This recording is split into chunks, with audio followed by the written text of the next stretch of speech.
اچھا، تو آج کے اس تفصیلی جائزے میں ہم ایک بہت ہی دلچسپ اور سچ پوچھیں تو کافی حیران کن کیس کی بات کرنے والے ہیں۔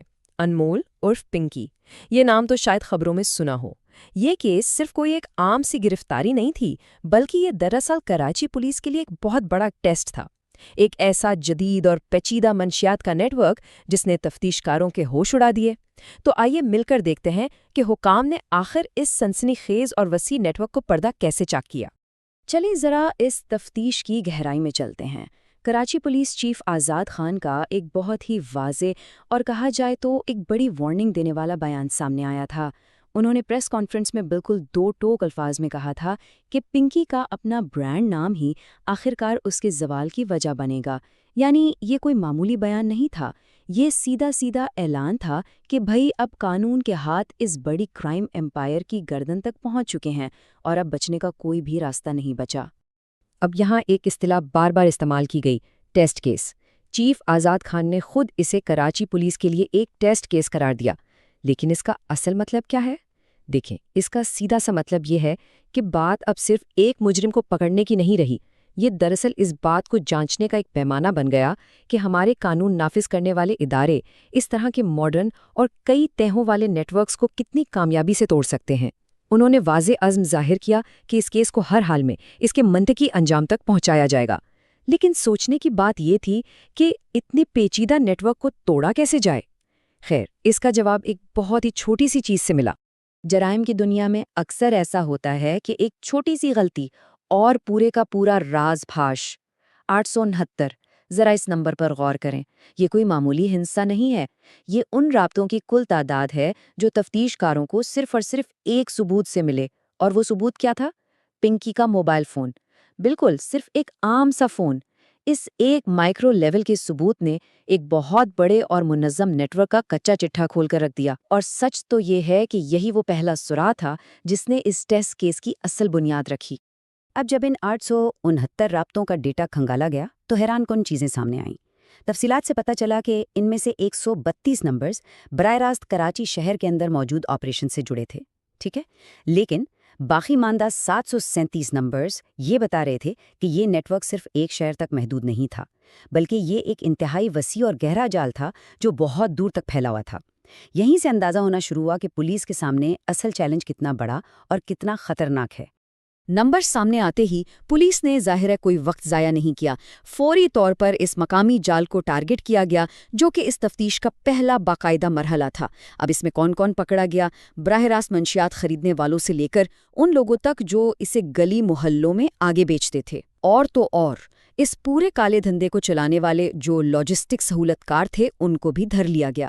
یہ دراصل اس لوکل چین کو مکمل طور پر مفلوج کرنے کی طرف ایک بہت ہی تیز اور منظم قدم تھا۔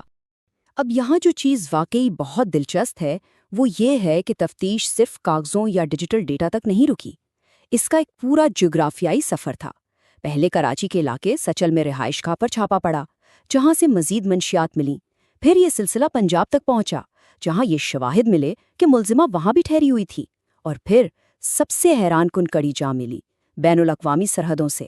جی ہاں، کیونکہ پتہ چلا کہ یہ منشیات بیرون ملک سے اسمگل ہو رہی تھیں۔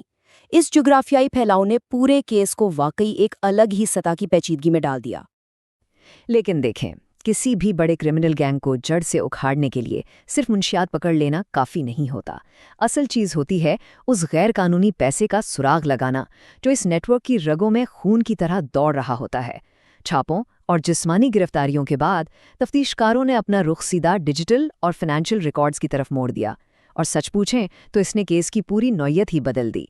یہیں سے روایتی پولیسنگ سے ہٹ کر ایک جدید مالیاتی تفتیش کا آغاز ہوتا ہے۔ اور جب یہ مالیاتی ریکارڈز کھنگالے گئے تو جو نمبر سامنے آئے وہ واقعی دنگ کر دینے والے تھے۔ حکام نے کامیابی کے ساتھ بینک اکاؤنٹس کی تفصیلات حاصل کی، جن سے 300 ملین یعنی 30 کروڑ روپے کی بھاری لین دین کا انکشاف ہوا۔ ذرا سوچیں، 30 کروڑ روپے! یہیں سے یہ بات بالکل ثابت ہو گئی کہ یہ کیس پولیس کے لیے ایک بہت بڑا ٹیسٹ کیوں تھا۔ یہ کوئی گلی محلے کا گینگ نہیں تھا، بلکہ ایک انتہائی منظم کمرشل لیول کا منافع بخش غیر قانونی کاروبار تھا جو بالکل کسی بڑی ملٹی نیشنل کارپوریشن کی طرح چل رہا تھا۔ پیسے کے اس اتنے بڑے بہاؤ نے ایک اور خطرناک حقیقت سے پردہ اٹھایا۔ پولیس چیف نے انکشاف کیا کہ اس نیٹ ورک کے تار افریقی شہریوں سے بھی جڑے پائے گئے ہیں، یعنی یہ ایک ایسا سنڈیکیٹ تھا جو مقامی حدوں کو پار کر کے بین الاقوامی سرحدیں کامیابی سے عبور کر چکا تھا، اور وہ اپنے غیر ملکی رابطوں کے ذریعے باقاعدہ اپنا دھندا چلا رہے تھے۔ اب ظاہر ہے ایک لوکل پولیس فورس کے لیے اس سطح کے انٹرنیشنل لنکس کو ٹریک کرنا یہ واقعی ان کی صلاحیتوں کا ایک کڑا اور بہت مشکل امتحان تھا۔ اب اتنے بڑے اور پھیلے ہوئے نیٹ ورک کو گرانا ظاہر سی بات ہے کسی ایک ادارے کے بس کا کام نہیں تھا۔ ایک طرف تو کراچی پولیس نے گراؤنڈ پہ کام کیا، یعنی انٹیلیجنس جمع کی، چھاپے مارے اور گرفتاریاں کی، لیکن دوسری طرف اس کے اتنے بڑے فائنانشل اور ڈیجیٹل ہجوم کو دیکھتے ہوئے فیڈرل انویسٹیگیشن ایجنسی یعنی FIA اور سائبر کرائم کے محکموں کو بھی اس تفتیش میں شامل کیا گیا۔ مقامی اور وفاقی اداروں کا یہ جو مشترکہ تعاون تھا، خاص طور پہ ٹیکنالوجی کی مدد سے، یہ اس لیول کے پیچیدہ جرائم کو ختم کرنے کے لیے بالکل ناگزیر ہو چکا تھا۔